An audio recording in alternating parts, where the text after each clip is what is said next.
Our efforts in this region tonight to broker a truce. The US Secretary of State John Kerry is in Cairo declaring Hamas has a fundamental choice to make. It should stop firing rockets.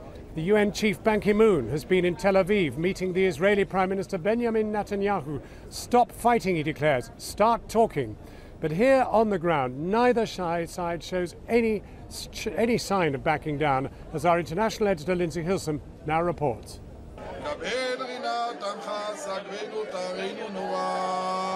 They buried Sergeant Major Bey Hassan Kashaun today. He was from Israel's Ethiopian community. Hamas militants who had infiltrated Israel through tunnels fired the missile that killed him.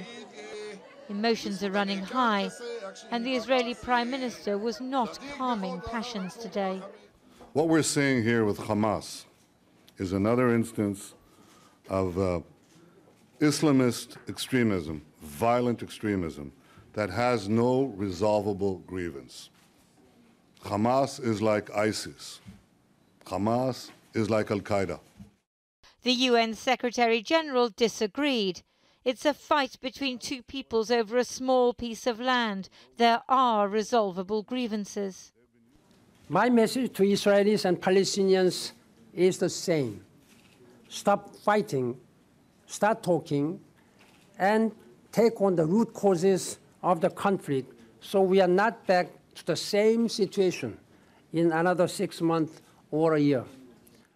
Israel says the main aim of Operation Protective Edge is to destroy the tunnels beneath the wall that separates the Gaza Strip and Israel. Yesterday, Hamas militants emerged from one in kibbutz Niram near Sderot. According to the Israeli military, in recent days Hamas has attacked them from tunnels in kibbutz Sufa, kibbutz Nirim and kibbutz Be'eri. They say they've uncovered 23 tunnels, destroying 6 of them. Today, the US Secretary of State was meeting President Sisi of Egypt, who's known to hate Hamas, which is allied with his domestic enemies, the Muslim Brotherhood.